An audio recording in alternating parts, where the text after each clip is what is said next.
arte paleocristiano. Hablamos del arte de los cristianos de la edad antigua, del tiempo antiguo. Hubo muchas dificultades. El arte paleocristiano tuvo que abrirse un camino en medio de grandes dificultades. De manera que hasta el siglo III no aparecieron expresiones artísticas propiamente dichas, ni en la arquitectura, ni en la pintura, ni escultura, porque los cristianos todavía permanecían deudores de su inculturación inicial en el judaísmo, que repudiaba cualquier representación, cualquier actuación en el terreno del parte de la prohibición bíblica de rechazar cualquier imagen de Dios, de no realizar. Por tanto, esto influyó también. En Orígenes afirma que los cristianos aborrecen los templos, los altares y las imágenes. Los cristianos no tenían templo, ni altares, ni imágenes. El testimonio de Orígenes.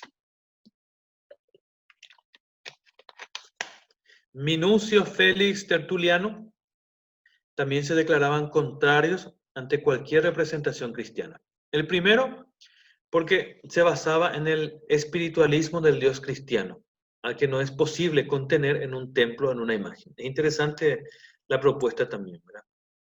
A Dios no se le puede contener en una imagen o en un templo. Y el segundo, porque no era capaz de deslindar el arte greco-romano de la religión pagana. Así los artistas no podían ser otra cosa que emisarios del diablo, le llamaba de esa manera.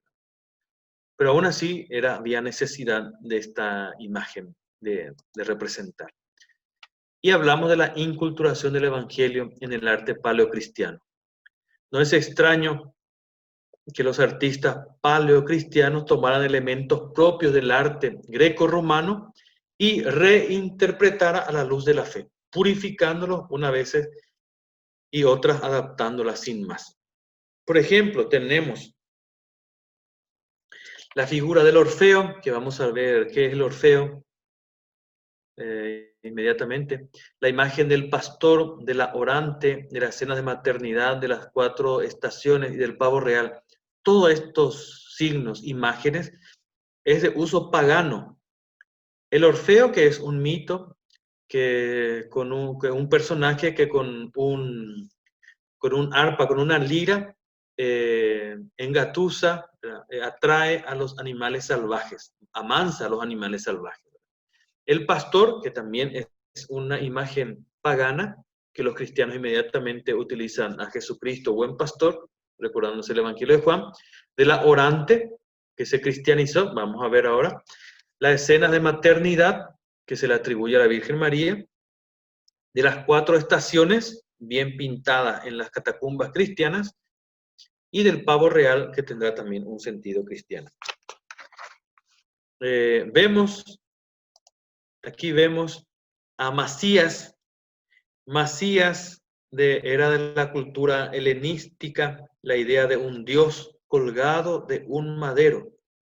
Esta idea de un dios colgado en un madero ya era conocida, no solo literalmente, sino también artísticamente. La figura mitológica, es una mitología mitológica de Masías, un héroe griego que había sido vencido, desollado y colgado de un árbol por orden de Apolo. Entonces, se cristianizó también la crucifixión.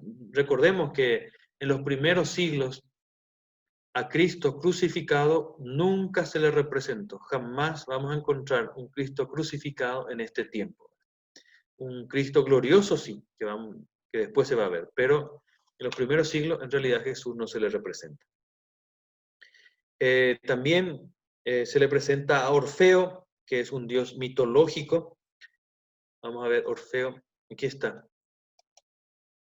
Orfeo, que es un dios mitológico que amansaba a las fieras con la dulzura de su música, era de sobra conocido en el ambiente y también fue muy usado en las pinturas y relieves paleocristianos para representar a Cristo, que con su dulzura de su mensaje atrajo a los hombres hacia sí. Es una representación, ¿verdad? No es que Cristo sea el Orfeo, es una representación. Cristo con su dulzura atrae a los hombres hacia sí. También encontramos en el arte paleocristiano estos signos, las anclas, las incisiones. Aquí encontramos el pan posiblemente, o panes. ¿Verdad? Esto es una catacumba. Aquí adentro posiblemente se colocó a los restos, se le enterró seguramente a algún cristiano. Son signos muy antiguos. Esto es una lápida, un pedazo de mármol que se colocó en la tumba, en las catacumbas.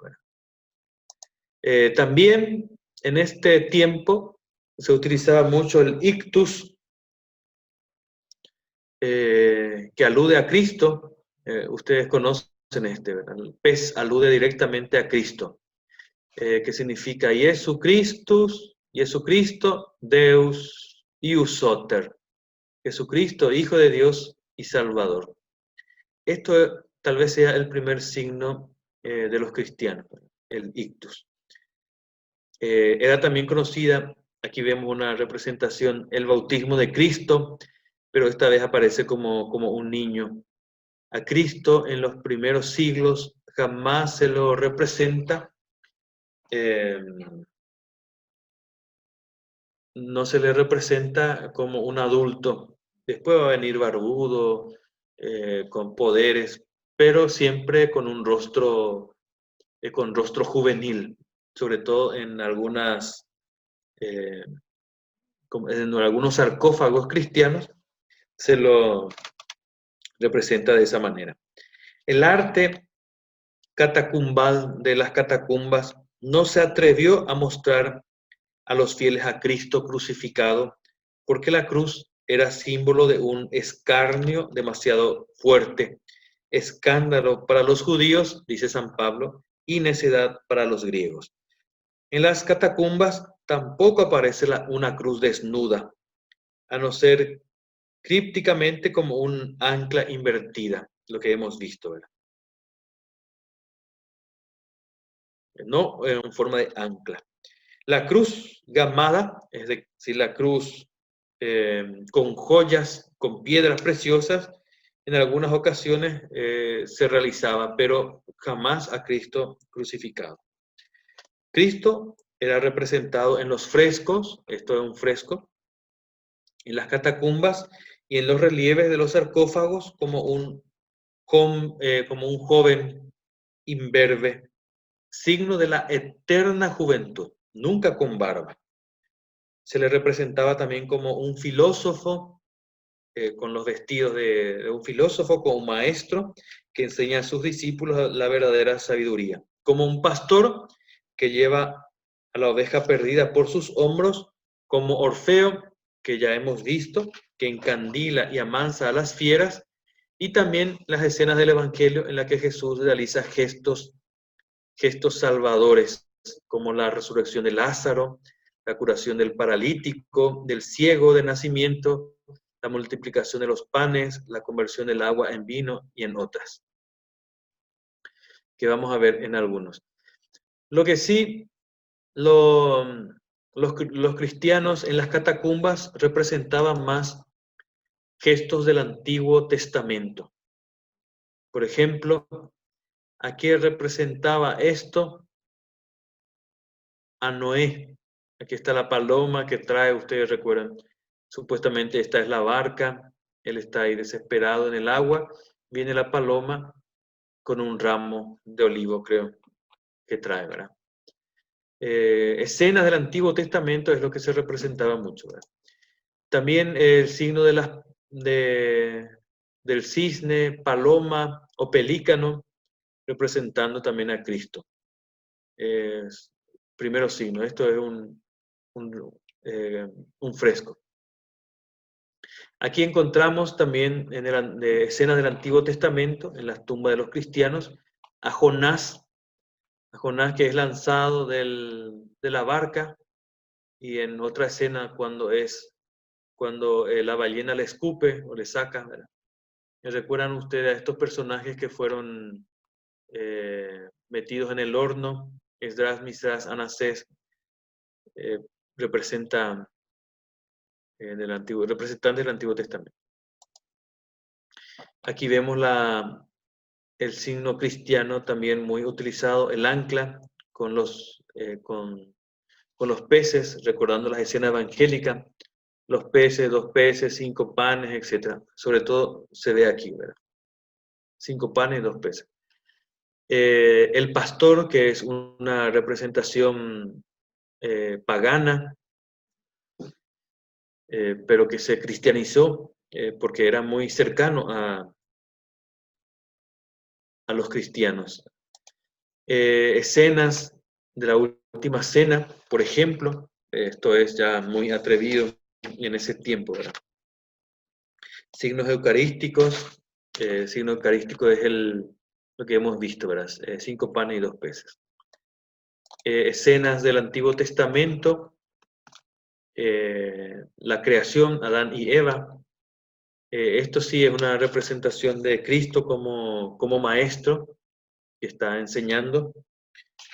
Muy interesante la vestimenta. Por la vestimenta se le puede descubrir. Tenemos también las primeras incisiones. Las primeras incisiones llamado esto crismón. Es un signo, ¿verdad? Representa la versión primitiva de la iglesia y consistía en una X, vemos aquí una X atravesada a veces por una I o por una P, formando de este modo un anagrama que correspondía a las iniciales de Jesús Cristo. También al lado se le representa con alfa y omega, siempre. La primera y última letra del alfabeto griego, representando a Cristo como principio y fin de todo lo creado. Que hasta nuestro tiempo utilizamos este signo. Sobre todo vemos en el cirio pascual que quedó impreso. Es el signo que también utilizó Constantino como en su estandarte, con este mensaje, con este signo vencerás. In hoc signa vinces, en el año 312. Vemos también más tarde, esto fue lo primero apareció, ¿verdad? Más tarde aparece que será instituida por una P, por una I, la P, y además los llamados crismones trinitarios que añaden una S que vemos acá, ¿verdad? La imagen tiene un valor en función de su significado. Era más importante el mensaje que las formas, ¿verdad? Esto era signo simplemente, ¿verdad? Esto es muy, muy antiguo, muy interesante. Se impone, no hay mucha belleza, hay sarcófago también, eso ya no presento porque está en otro material. Pero finalmente quiero terminar. Este templo que ustedes ven, este es el templo, es la Basílica de San Pedro. El templo que fue construido sobre la tumba de Pedro, construido por Constantino. Este es llamado la Basílica Constantiniana. Así fue estructurada esta iglesia. La Basílica de San Pedro, que fue destruida, este edificio fue destruida en 1509, 6 a 9 aproximadamente. Y fue construida la nueva Basílica de San Pedro, la que vemos y conocemos actualmente en el Vaticano. Una iglesia antiquísima, bellísima, pero que ya no tenemos vestigio de esta iglesia constantiniana. Dejo.